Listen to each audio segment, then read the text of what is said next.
ladies and gentlemen, and it's time to put the Vietnam cashew industry on a special pedestal and have a deep, comprehensive look at them. Moderator for this session is from Orion Agribid Group, Mr. Karan Ashok. Let's give him a round of applause, ladies and gentlemen, as he takes up his place on the stage. Also inviting our other contributors to this session, Mr. Wu Thai Son is from Long Son Joint Stock Company, inviting Mr. Wu Thai Son on the stage, and Mr. Tai Wee Quyen, known as Stephen to most of us, from T-Agri Company Limited.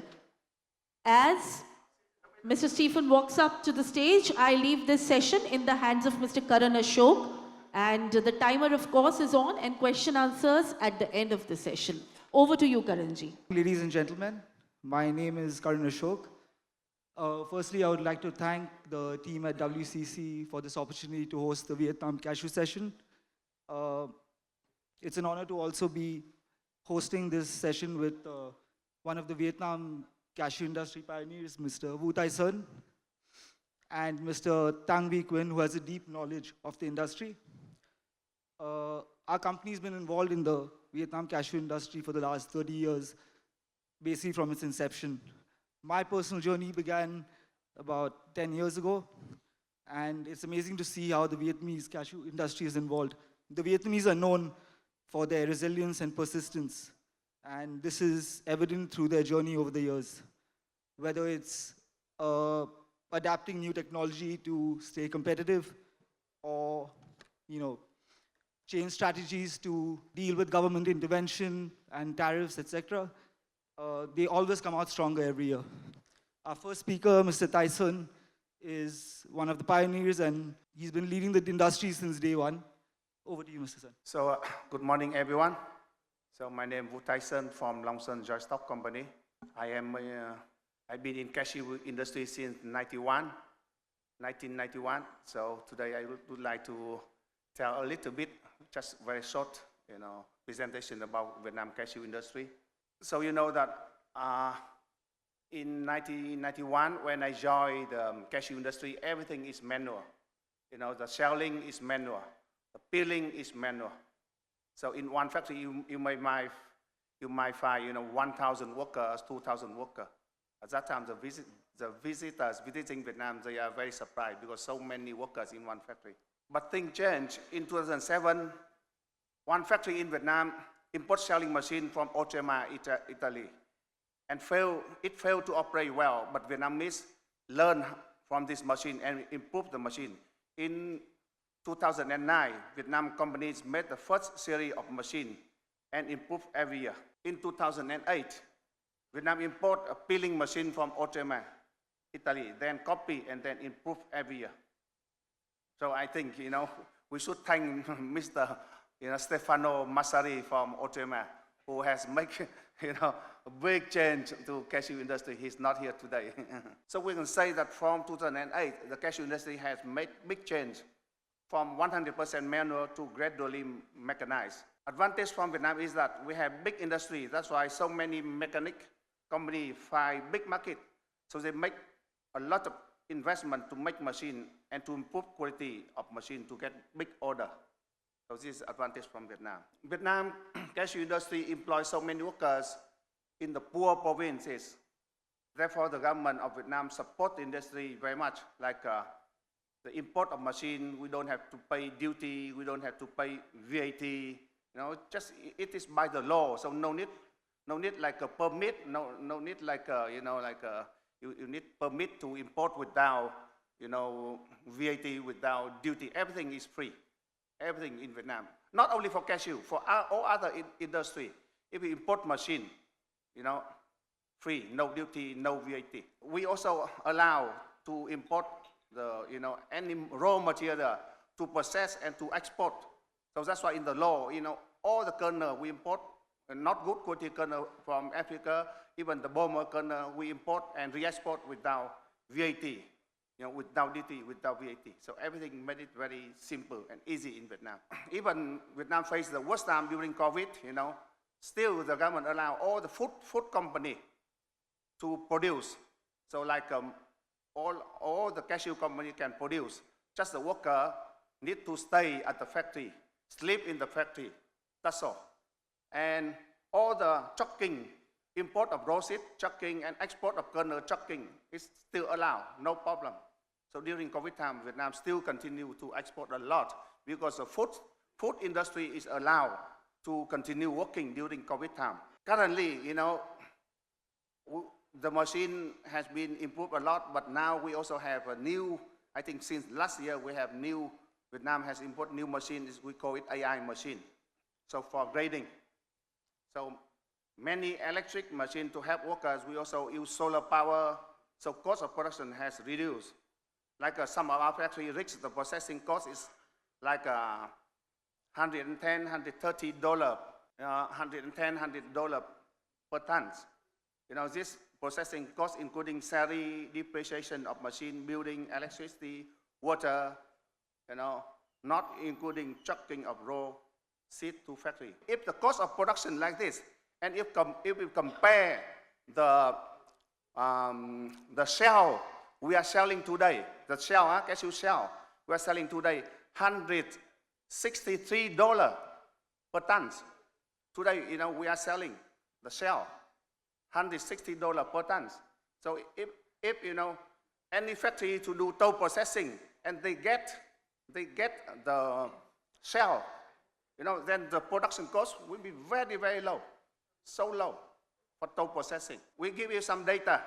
We compare Vietnam and India. So that Vietnam and China is communist countries. That's why the default color is always red color.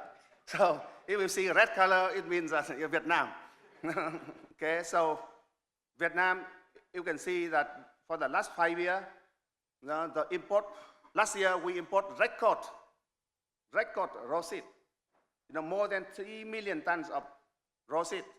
I think more than 1 million from Cambodia. The rest, mainly from Africa, just a little bit from Indonesia. But don't look at the number 2021. The 2021, the number import is record, but that's fake number. It's not, it's not correct number. But this year, last year number is correct.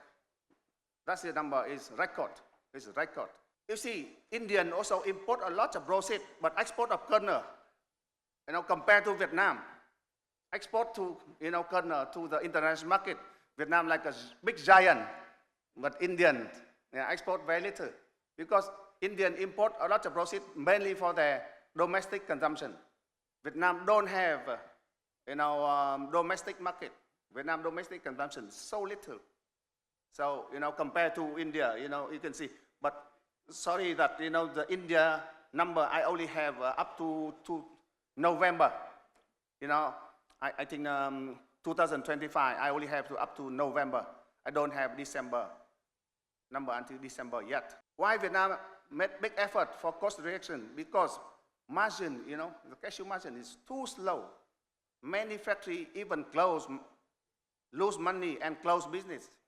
You see, many old companies in Vietnam have closed the business. So we are to try hard to reduce production costs, trying to make a little profit. In cashew, maybe you think that we make big profit, but if we make like a 2% net profit, we're happy. Because some year we make more, but some year we lose. So average is 2% is okay for us. It's very tough business.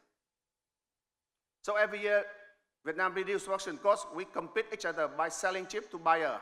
Actually, all our effort to reduce production costs, the people who benefit are farmers from Africa, Cambodia, because we managed to pay high price for raw seed. In the past, I bought Ivory Coast cashew, $650, $700.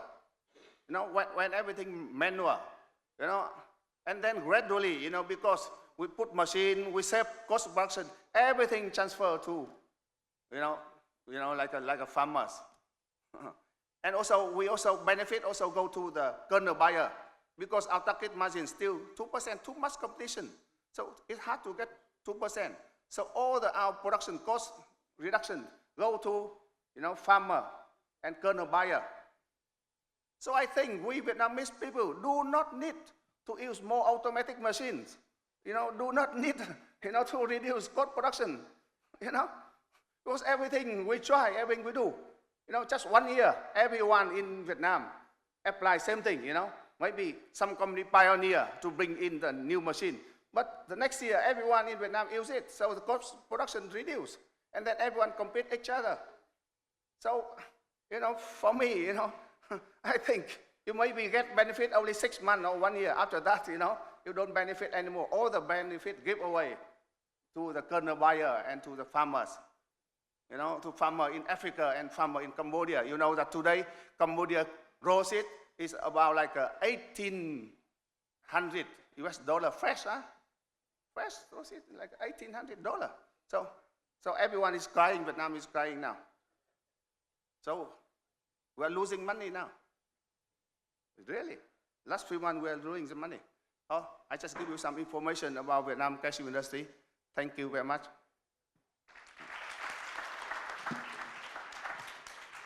Thank you, Mr. Sun. Our next speaker is Mr. Stephen Tang. He is an expert in the Vietnamese RCN supply chain from West Africa. And maybe he can share some insight into what challenges we face and how to overcome those challenges. Ladies and gentlemen, I'm Stephen from T-Agri.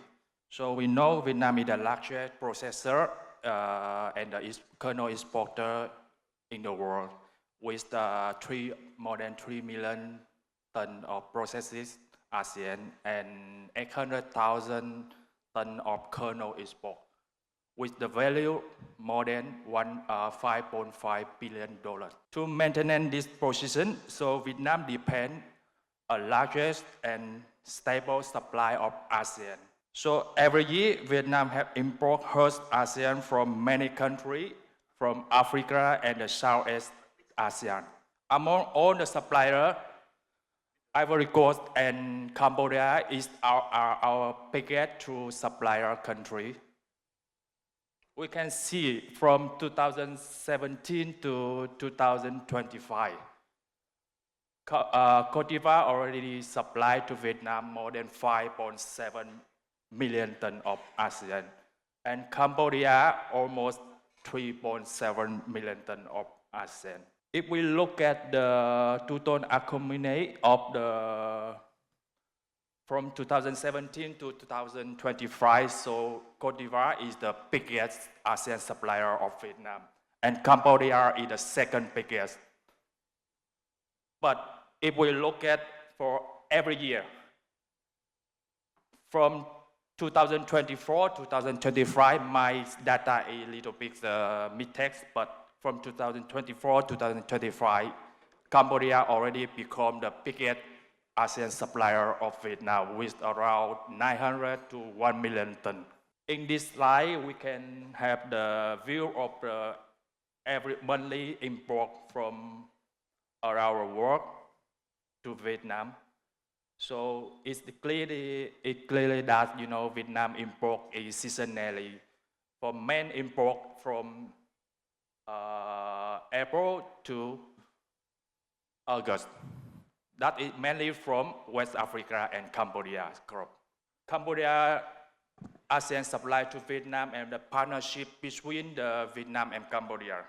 Cambodia from the supplier now become the leading annual partner of Vietnam with, let me focus on the Cambodia import and explain why Cambodia become the biggest ASEAN supplier to Vietnam. So first, Cambodia is the border country of Vietnam. So the transportation logistics from Cambodia to Vietnam is very short time. So Vietnam also can control very well with Cambodia about the quality for drying, moisture. So the quality from Cambodia to Vietnam also almost very good compared with Africa with the long transit time. The Cambodia harvest season also is suitable with Vietnam processing time from February to May. That time, the raw cashew nut from Africa is not yet been arrived yet to Vietnam. So Cambodia is the main supply that Vietnam can buy and process in the time for waiting the ASEAN from West Africa come. Third, and the most important, that the growth is not accidental. Since 2016-17, I think everybody remember that the Vinagat have the project and Vietnam have the project to Vinagat with Cambodia to increase the production of Cambodia until 1 million ton.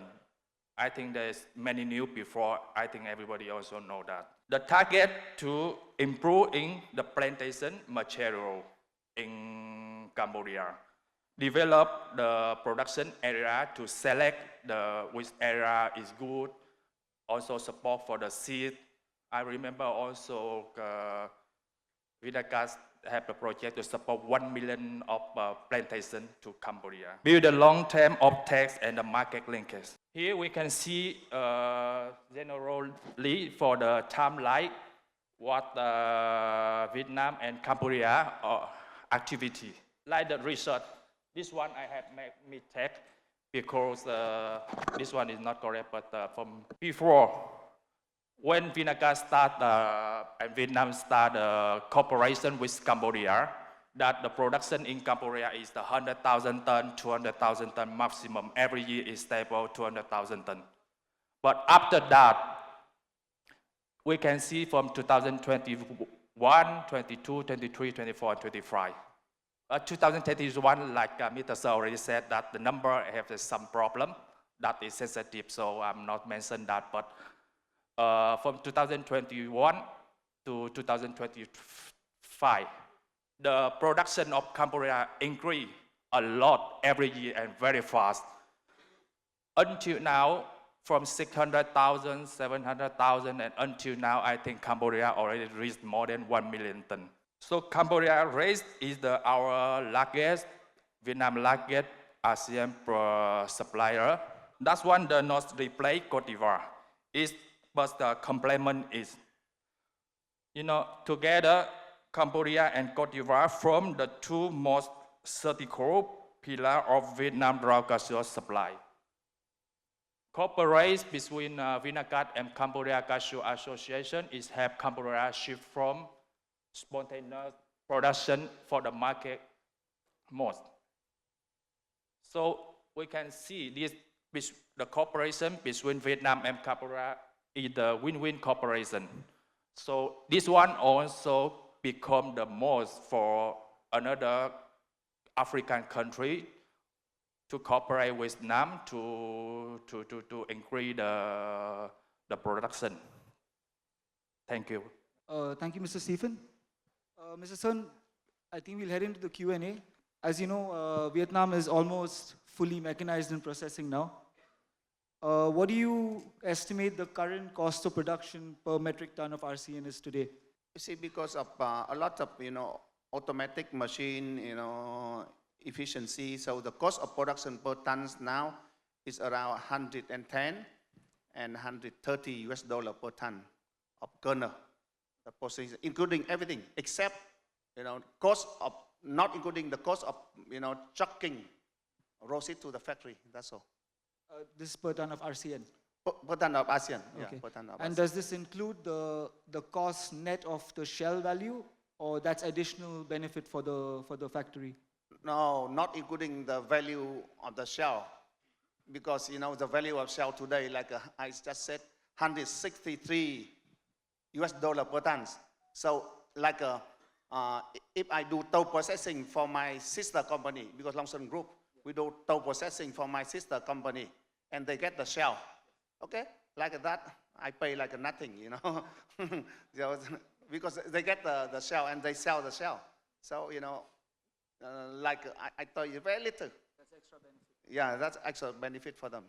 Also, I see that like the Cambodian RCN, for example, comes to Vietnam, and a lot of the finished product goes to China. Do you think that the Chinese will try to enter the processing market, maybe try to make competition in the processing industry for Vietnam? Or do you think Vietnam is still far ahead of China? Do you think China poses a threat? You see, this is a good question, but you know that nowadays, China is almost everywhere. You know, they are in Cambodia for mango, you know, but because of, you know, Cambodia still, you know, export duty for raw cashew nuts still zero. That's why it's hard for China to make profit if they set up the factory and process in Cambodia. So that's why most of the raw seed still, you know, go to Vietnam, process and export to China, export to Europe, Middle East. But if in case in the future, the Cambodia government will put export duty, like a 5%, 10% export duty of raw seed, and 0% for export duty of kernel, I think things will change. Then China will, I think China will surely, 100%, sure, they will invest in Cambodia to process cashew. Thank you, sir. Sorry, last question to you is, now, you know, on the export side, do you think with tariffs or things which are not certain, every few months there might be something new changing, do you think that Vietnam is doing something to reduce the reliance on traditional markets, export markets, to newer markets to build the export industry? Do you think they're doing something different? Oh, difficult question, because, you know, to say that, you know, to build another market, you know, it's not easy, because, you know, all the market, you know, everyone say, oh, I need you to invest to fancy factory, very high standard food safety, okay, factory. But come to the sale, oh, okay, your factory is okay, very good, fancy, but I want low price. Everyone want low price. So to open new markets is very difficult. And also, you know, how can I understand Mr. Donald Trump, you know? Today he's like, okay, 0%. Next morning when you get up, Vietnam 20%. You know? Next morning when you get up, okay, 10%. Okay? And then next morning, 0% again. So USA is big market for Vietnam. And it's very difficult for us to, you know, so it is just, you know, the export to USA last year dropped a lot. Before, always, you know, USA market always number one. But last year, China market become number one. But lucky that, you know, he's now in a good mood. So that's why he reduced the duty now to 0%. Okay, instead of 20%, he now reduced to 0%. So sale to USA begin to getting pick up better and better now. I hope he keeps it that way. Yeah. I hope he keeps it, at least for the next few months. If there's some clarity, yeah. Mr. Stephen, there's a question. Without Vietnam and Vinaca's support, do you think Cambodia would ever touch 1 million ton production? Yeah, I think also, but it will take time, because Vietnam and Vinacas, we had very experience in the seed technology and plantation, how to take care of the plantation before harvest, what we do, activity, yeah, we are very professional on that. So every country can increase the plantation area. It's very easy, but to increase the capacity, the production, that also, you know, you have to increase the productivity of the plantation. So like in Africa, you know, the productivity only around 600 kg per hectare. But in Vietnam, it will be reached 2 tons per hectare. So with the support of Vietnam, cooperation from Vietnam, then Cambodia also can decrease the time to increase the capacity. Yeah. They can do by themselves, but maybe take time. Thank you, Mr. Stephen. Mr. Sun, in your opinion, what is the price for RC and IVC 48 for parity for kernel CFR Ho Chi Minh, March-April shipment? Also very difficult question. Very difficult question. You know, but look at, you know, the economy of the, you know, the world. You know, like some traditional market of Vietnam. The economy is not very good, like a China economy is not very good. You know, the former Soviet Union, the Russian economy not very good. Europe, economy also not very good. So in my opinion, the price like 48, for Ivory Coast, the price for 48 CNF Vietnam should be around more or less, 1,400, US dollar per ton CNF. That would be, I think, maybe, I don't say, workable, but maybe it's workable. Yeah, as parity. Oh, no. For now, parity not. Even now, parity is not.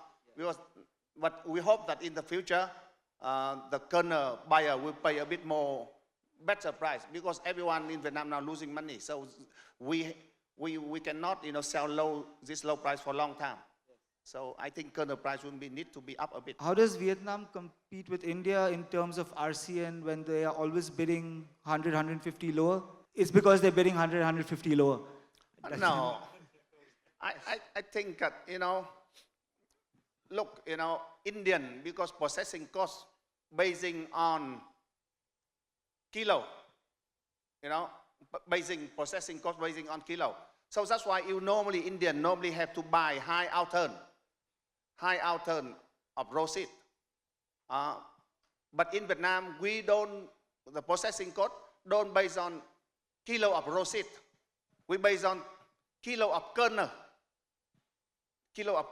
So that's why Vietnam afford to pay for the low outturn of raw seed. That's why Vietnam, and Indian cannot absorb all the raw seed. So, okay, when the first, when the first crops start, we let Indian buy, okay? We let Indian buy, because Indian have a very good domestic market, okay? Vietnam don't have. So, we have no choice to let Indian buy, but after Indian is full, and when the low outturn is getting lower, at that time, Vietnam can compete with India. So you can see that the import of raw seed from Africa, from over the world, Vietnam still always bigger. So the question says that why Vietnam will always, bid $100, $150 is not, always correct, Mr. Stephen, there's a question. The total volume of RCN, Cambodia RCN, is about 1 million tons, but the data shows approximately 600K exported to Vietnam. What about the balance? Sorry, that's one because my staff doing the data analysis, some little mistake. It's around 900,000 to 1 million ton import to Vietnam in 2025. Also, in the border trade, always there are many things, it's not recorded. So the data of the Cambodia and another country like China, like Laos, the border trade, many data is not recorded, so sometimes it's the different. But the exactly data import volume to Vietnam is 2025 is around 1 million ton. That is correct. Yeah. Mr. Sun, someone wants to know if the data, is there any data or analysis that confirms that the higher raw cashew price is benefiting the farmers in Cambodia or in Africa?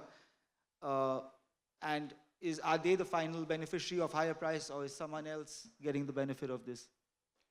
I think for some other country, when the population is not big and the land is very cheap and vacant land, like Cambodia, then I think the farmer benefit growing the raw cashew nut. Because I bought some land in Cambodia, it's just more than $1 per square meter. So, it's very cheap, so they benefit. But for Vietnam, to grow cashew, we don't benefit very much. Because other crop, we see black pepper, coffee, durian, getting better. That's why production of Vietnam, getting less and less and less. We tend to grow other, because cashew production, productivity not very good. Durian is also causing hotel prices to go up in Bin Phuc. Yeah. Maybe Long Son can help us build a bigger hotel there. How is everyone in Vietnam always losing money if there are higher RCN imports, higher kernel exports, and new factories built? Yeah, we need to hear that. So, I think you should answer. So, at first, this question is not correct, because not very correct, sometimes, the one in the bathroom want to get out. The one outside the bathroom want to get in. Ladies and gentlemen, a round of applause. Thank you so much, Karan, for steering such a fun session for us. And may I request our sessions chair, Karan ji, to please rise up, present a memento to both our speakers,